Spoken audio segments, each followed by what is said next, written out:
Yeah, so thank you so much for having me here, and I'd love to talk to you today about identity. That's a big word, and that's also a word that applies to absolutely everyone in the room, because we are all humans evolving through life.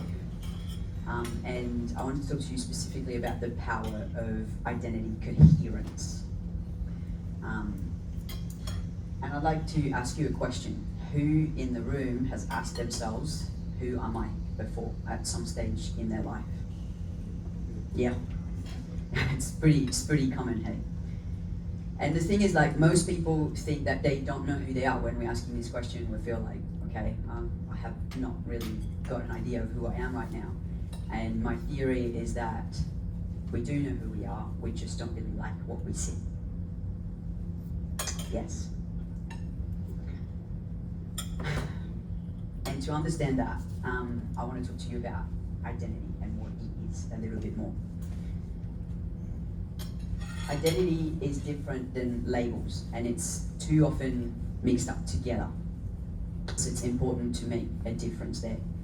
The identity is what we live, and the labels is what we wear, is how we can describe ourselves and help us navigate and communicate world and human life. The labels are external to us. They are something that we use to help others and ourselves categorize us, and that helps our language and communicate with each other, right? It comes from family, society, culture, or even ourselves. And it is very static when we are saying, I am X, I am this, I am that. There's not a lot of movement within that. And that's great to use as signposts, but labels are not the destination. And if we over-identify with them, we end up shrinking ourselves to fit into a box that can often feel limiting. Versus identity, it's very internal. It is how we make sense of ourselves. It's our values, our belonging, it's our story. And often it's a felt sense. It's quite hard to put into words, and that's why we need the labels and the language around it to try to communicate as best as we can. And it's very dynamic. I like to say I'm becoming, because we've been so many things throughout our lives. We've been a baby, we've been a toddler, we've been a teenager, we've been an adult, we've been a parent, we've been so many different things, and it's always forever evolving and changing. And that's why over-identifying with the labels can often put us in a cage and keep us stuck. We see it often with mums. I'm a mum, and like that's all that it becomes. Or people over-identify with their career and their jobs, and then that's what I did. I was a horse rider and teacher, and that became a whole life. That's all I was identifying with. And I lost myself in this. I didn't allow myself to grow because that's all that was around me. So as much as it was very useful for people to help see me, it was also very limiting in my experience of being a human that's evolving and changing.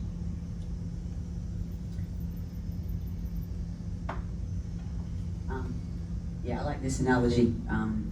When we think about a jar of jam, the labels on it, tell you that it's jam, might tell you the idea of the flavor in it, but you don't know the identity of the jam itself until you actually go inside and taste it. You don't know the flavor, the range of the flavor. You don't know the texture, the color differentiation, the sweetness. You don't know the story of the jam. You just know jam. And we can see how there's a whole world inside of it that we haven't really thought of when we're just using the label jam. So the labels are guides, and when we use it in that way, it helps us navigate and connect with each other. But The identity is the living, breathing human that's sitting beneath that. And when we start getting into trouble is when the labels that we wear don't really match with our true identity. And often that's when we start asking the question, who am I? And that's what I call incoherence, identity incoherence. Something doesn't quite match. And unfortunately, in today's day and age, we are more disconnected than we have ever been. Although we have these things in our pockets that make us feel connected at all time, we have all the information we want literally sitting in our pockets. We're the most disconnected to ourselves and to each other. We've learned to separate what was never meant to be divided: the mind, the body, and the soul. And these three parts are integral together.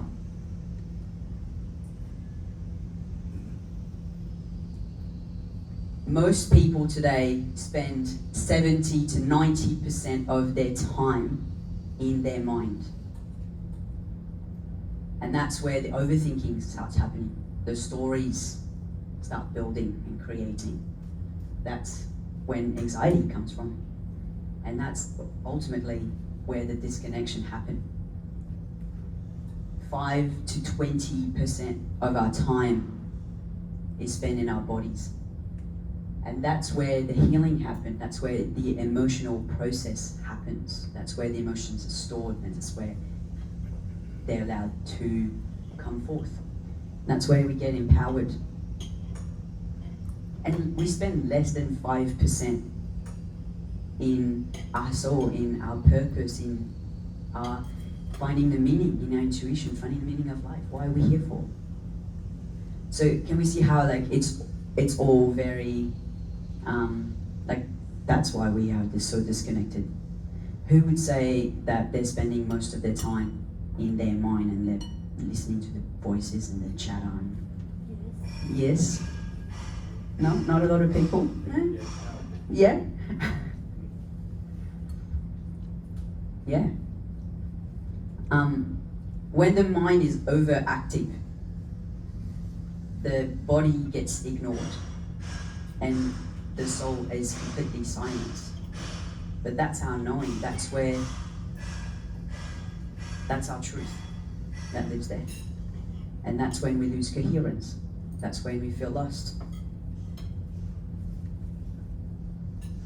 Disconnection it's not just a mental thing. It's multidimensional. We are operating on so many different levels. And we talk about mental health, but mental health without bringing it down into the body and taking care of our physical health and taking care of our spiritual health.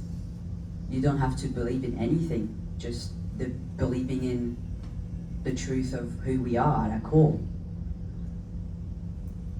Then there isn't coherence anyway. The coherence is not about just knowing who you are, but it's bringing all these parts together and back into connection.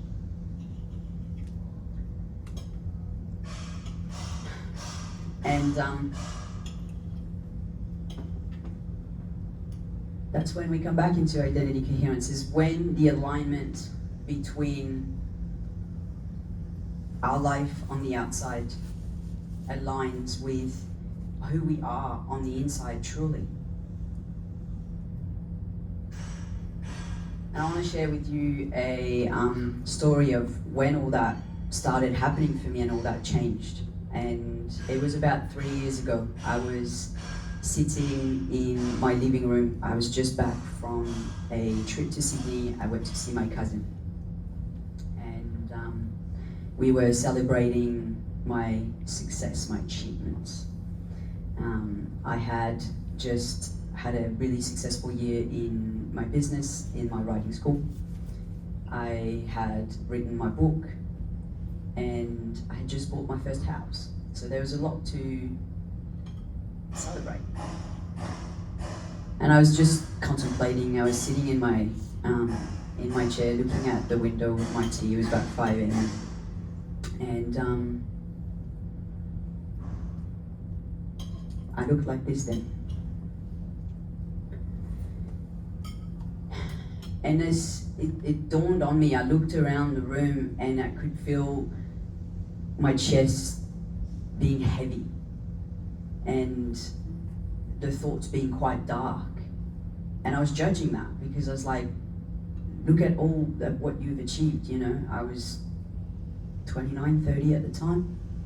I was like, you know, I've built a business here in Australia. I'm from France originally. So I've been a built business in Australia. It's very successful. I just finished, like, I wrote my first book and it's doing really well. I bought my house, you know, tick, tick, tick, all the things. And yet I just felt miserable. And I was judging myself for that. I was like, why? How is that possible? You've got all the things that you want and need. But I wasn't coherent with myself. I was living my life based on what I thought I should do, based on the beliefs that I had, based on, you know, pleasing my parents. They were really happy. They thought I, you know, hit the jackpot. But I wasn't listening to me and to my truth inside. I was completely oblivious to it.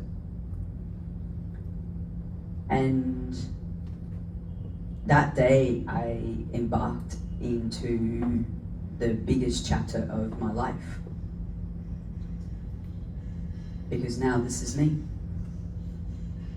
I realized that I've always been a man, I've always been this inside of me, but I never was able to see it before. I never was able to listen to it before, to that intuition, to that knowing, because I was so disconnected from my body. I was living only in my head. I discovered that I did not want to be a house owner. I now live in my boss, and I love it.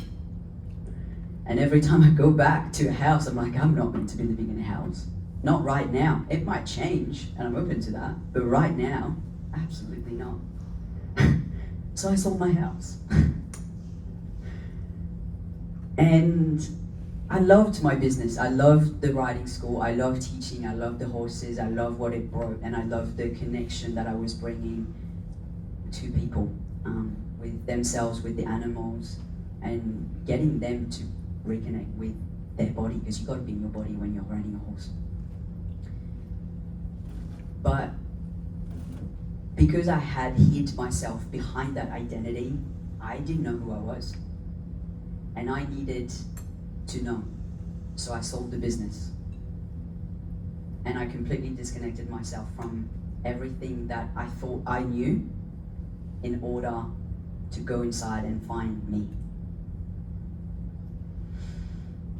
And today I live the most aligned and happiest life ever, even though on paper I don't have a house, I don't have a, you know, business. My book is not doing anything anymore because it was in relation to the horses and the business. So, you know, like, and I don't care, because it's not about the things that I have. It's about who I am inside and how, like, I take a step, I wake up in the morning and I know that I'm living the life that I want, and that's aligned. And I know that every time that shifts a little bit, I'm able to hear it and to then follow the thread, keep moving along. So I feel free, and that's my highest value, freedom. And freedom looks different for anyone. To me, freedom is the possibilities, the choices of being able to go this way or that way, whatever feels right. And I'd love to take you through a little process to maybe reconnect a little bit more and descend in our bodies a little bit more. Would you be open to that? Yeah. Yeah? But yeah, it's not a very long one. Okay, awesome. So I'd love for you to close your eyes, if that feels comfortable. If not, just don't look at anything, don't look at me, just gaze in front of you. And connect to your mind. Notice the voice, the chatter that's going on, without trying to change it or shut it down. Just observe it, witness it, as if it was clouds passing by in the sky.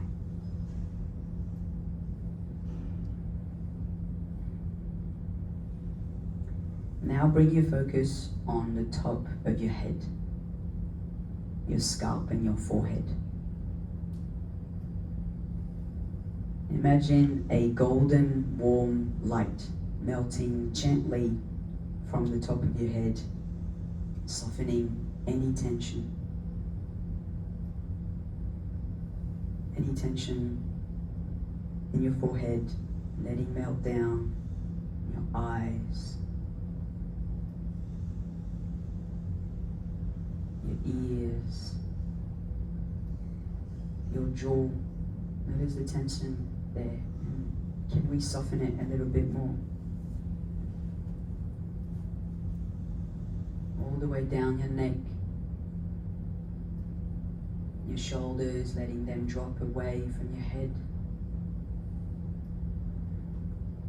Allowing yourself to be heavier in your seat. Letting that light descend in your arms, in your chest.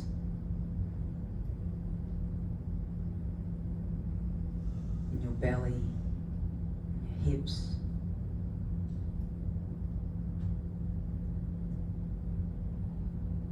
Softening the thighs, all the way down your legs, into your ankles and your feet.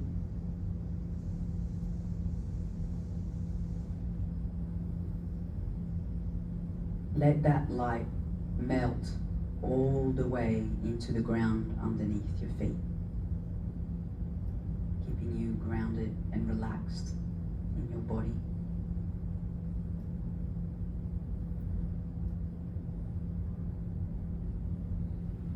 Allow yourself to be there for a moment.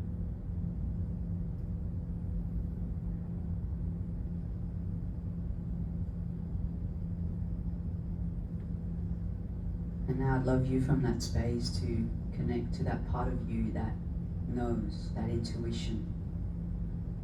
You felt it before. The calm certainty that something just feels right. The quiet voice that says, yes, this. Or the tightness that says, no, not this.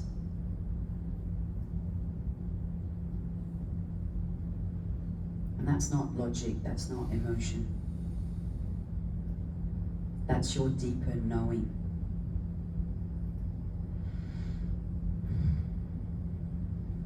Take a big deep breath here through the nose. And out.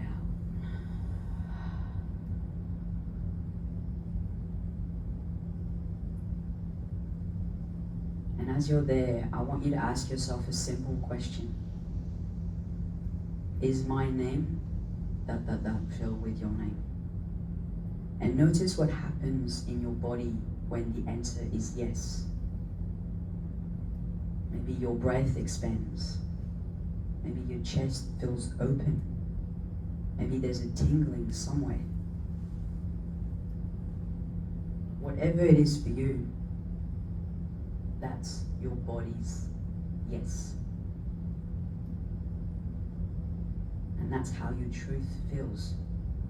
And you have that at every time available to you.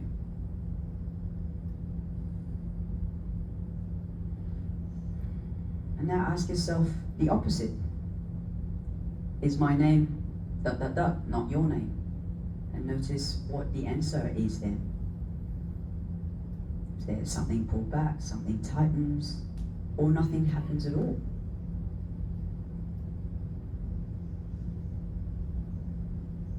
And whatever that is your body's no. This is how your body speaks to you. Through sensations, not thoughts. We can only know that if we're connected to it.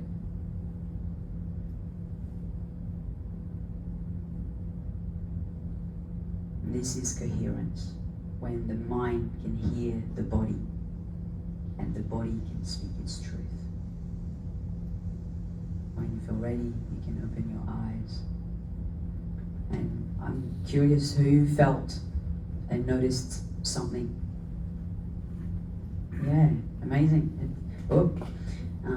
It's pretty amazing how, like, when we start connecting and listening to all the parts of us, how we can gain some more clarity. And that, to me, is the freedom and what I strive for and what I want to share with the world. So thank you so much for listening to me. If you want to get in contact, I know we've got a bit of a Q&A happening maybe, but if you want to get in contact, the QR code is my website, otherwise it's Alex Transcend. Thank you so much.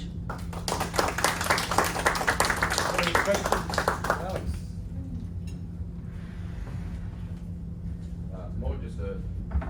More just a comment. That was one of the more unique presentations I've experienced in a Rotary Club. Along my journey, I once was a conciliator with the Anti-Discrimination Commission here in Queensland, and some of the stories that I'd hear through that process were quite impactful. But one of the things that I think really resonated here for me was when you said that in our journey we are all something different at some point in time, from child to teenager to adult to parent, and then God willing perhaps grandparent in the near future for me. So yeah, that really just resonated, and I want to acknowledge that in talking about your journey, you weren't pushing an agenda, you were just sharing a story that was really quite impactful and profound, so thank you for that. Any questions, Alex? No, I'll call on Yvette. Sorry. Well, I was going to say, where did you find the strength to be open with everyone on a regular basis? Because to be, some people might go, I'm happy to do the journey, but I don't want to share it with everyone. Where do you find that strength to share it? Within. I mean, I couldn't in the beginning and early on in my journey. I had to it took a lot of courage to even admit to myself that this was my reality and my life was about to change forever. And I was not regulated in the beginning, but through regulation, lots and hours of breath work and coming back into my body and regulating my nervous system, I got along on my journey. And the thing is, like, when I was looking for information, when I was looking for guidance as how do I do this? How do I transition from having lived my whole life as being female that I hated, but that's all I knew, to, oh, actually this is who I am, I'm a man, and like I've got to do this. It doesn't happen overnight. So I looked on social media and I connected with other trans people that were further along on the journey, and like to inspire me and be like, okay, these are the next steps and this is what I do. And all that I have found then was stories of rejection, of it's hard, of I wish it was different, and it's a constant battle. And so that primed my experience. When I came out, I was like, okay, it's hard, I'm going to be rejected, and it's going to be a constant battle.